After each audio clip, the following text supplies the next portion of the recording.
Yo, what's going on, Serpa Squad? Tanner here, and I'm back with another Ecosphere build. I don't do these very often, but I know a lot of you wanted to see a new one. I came up with this project randomly when I noticed that the plants from the Peapuff aquascape came with a few hitchhikers. No, it wasn't snails, it was scuds, which are small shrimp-like crustaceans. I figured that rather than put them in one of my aquariums, it would be cool to give them a separate home in an ecosphere. As you saw, I already went through and collected most of my materials. All of these items have been in other setups previously. I always make sure to save everything so they can be reused over and over again. I have some banana stems, cocoa curls, a kurrajong pod, trumpet pods, and an assortment of various twigs and branches. I also have a selection of leaves. I'm putting all of this in the pot to simmer so they become waterlogged in no time. Otherwise, the process could take a few days. Right now, everything is floating, which won't work for the scape, so I put them on a low simmer for a few hours. While that's on the stove, I'll prepare the container. For this one, I have a really unique latch top jar. I've had it for a few years now, and it's great to finally put it to use. I intend to put a few plants in here. I already have a bag of fluorite dark, so I decided to use that for the base.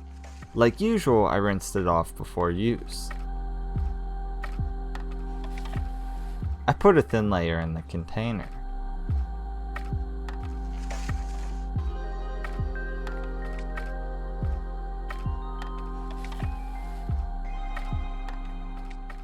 I also have two different sands. The primary sand I'll use is red Flint Sand, which is composed of large grains. I used this to cover the substrate for a better aesthetic. I went back with play sand and sprinkled it throughout.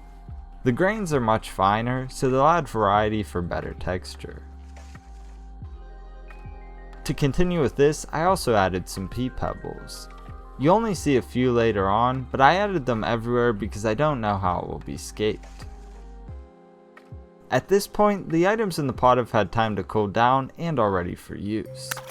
Make sure to like and subscribe to help support the channel. Oh, what the heck is he doing in here?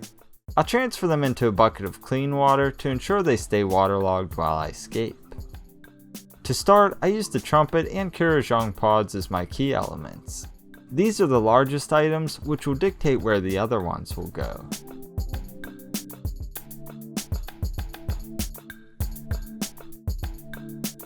I wove the twigs around these elements in a way that I felt looks natural.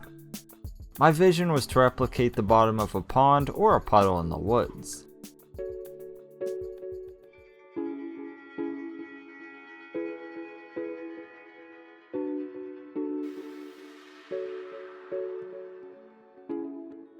After that, I worked in the banana stems. I think these look really cool. From there, I carefully placed the leaves.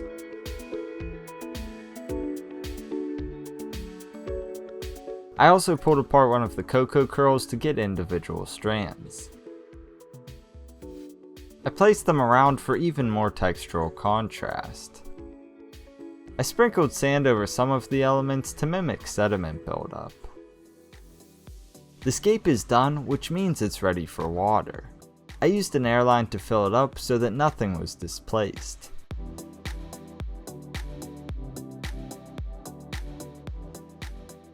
Here it is now. I think it looks incredible as is, but it needs some plant life. Initially I wanted to use a few stem plants, but I decided to keep it simple with Suswassertong. I think it fits the look of this setup better anyway. I placed it between elements without covering too much of the scape.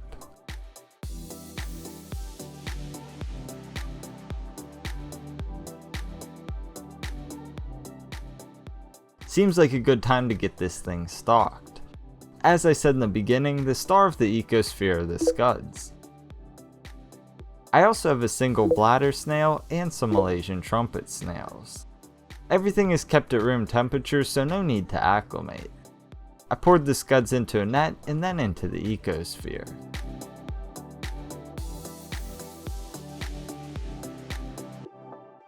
I added the snails as well.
There you have it, the Scud Ecosphere.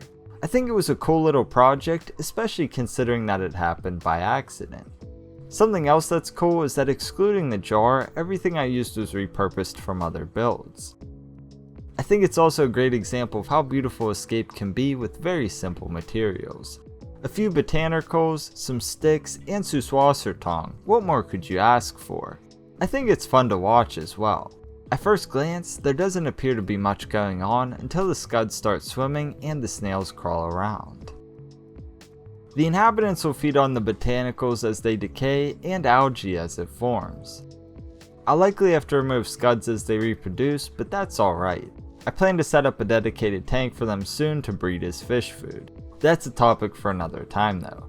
Overall, I had a lot of fun making this one and I hope you enjoyed it as well. Let me know what you think in the comments. If you want to make something like this, you could simply go to a local body of water and get everything that way.